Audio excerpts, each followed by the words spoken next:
What's going on, guys? This is Sanitary 103. Thank you for watching yet another video. So some of you guys have been following my channel and have seen some of my healthy meal recipes when I'm in the kitchen and I'm throwing down. Know that I always encourage having protein in every meal. Now, protein should be part of everyone's healthy diet. Now, protein has a few advantages. One is that it doesn't have as many calories per ounce compared to highly processed junk food.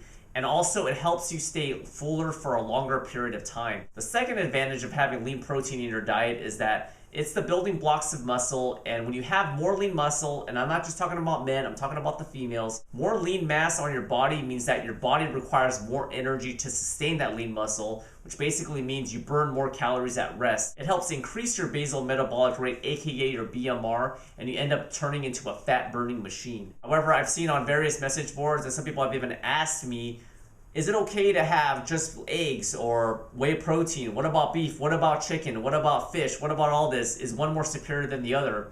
Well, no, not all proteins are created equal. So in this video, I'm going to briefly discuss 8 different protein sources and give you my overall thoughts. So let's get it started. The first protein source we're going to talk about is fish. Now, fish has one distinct advantage compared to other protein sources. There's a lot of omega-3s, a lot of the healthy fats. Salmon is definitely good, tuna, tilapia. These are common fish that you can find in any supermarket. Just be sure to probably eat it a couple of times a week and watch your mercury levels. I did a quick video about fish and mercury levels. I'll put a link appropriately right here somewhere or in the description box. But in general, fish is really good. And there have also been some studies on fish that indicate that it helps improve your insulin sensitivity. So definitely inquire about fish. That's a very good source of protein. Protein source number 2 is eggs. Now, eggs has a lot of vitamins and minerals, especially the yolk. There's a lot of vitamin B12, D, E, phosphorus. Eggs are also relatively cheap compared to other lean sources of protein. And a lot of people categorize eggs as having one of the highest amino acid profiles.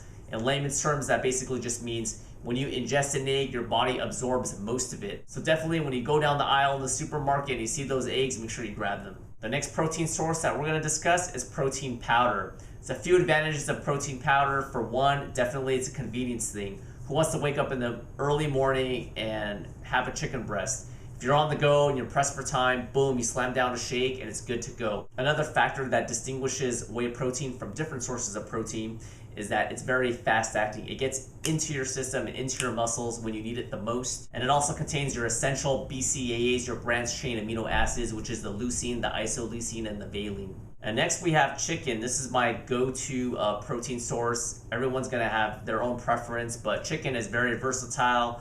You can put it on, tomato sauce. You can do a chicken cacciatore. You can do chicken marsala. There's a lot of good things about chicken, but from a health standpoint, along with a well-balanced diet, it's been proven to help improve your cholesterol. Just make sure that when you do eat chicken, that you try not to deep fry it, you bake it instead, and also to try to remove the skin. Next, we have casein protein. This is a slow-release protein.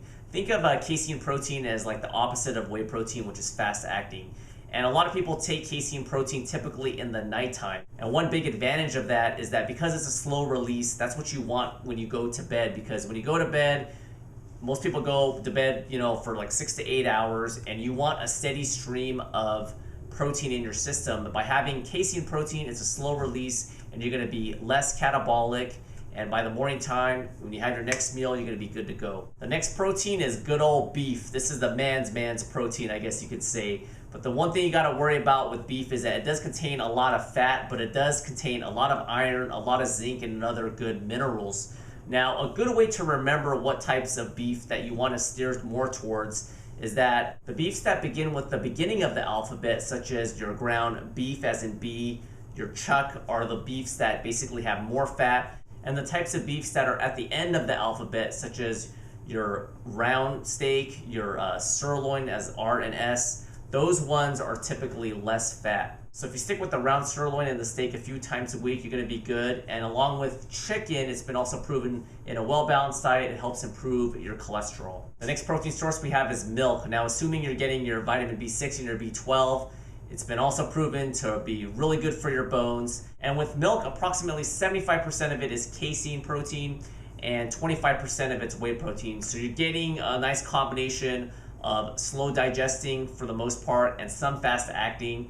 So definitely milk is something that should be part of your diet. Just make sure that it's 1% or 2% or even fat-free. Last but not least is soy protein. Now, I don't eat soy that often, but I do have tofu from time to time. Certain studies have suggested that it does have antioxidant capabilities, which helps fight off free radicals for cancer. That's about it for this video. So in conclusion, one protein is not definitely superior than the other. They all have its own advantages. So my suggestion is to get a variety of protein from different sources. Along with a well-balanced diet, you could definitely turn into a lean, mean, fat-burning machine.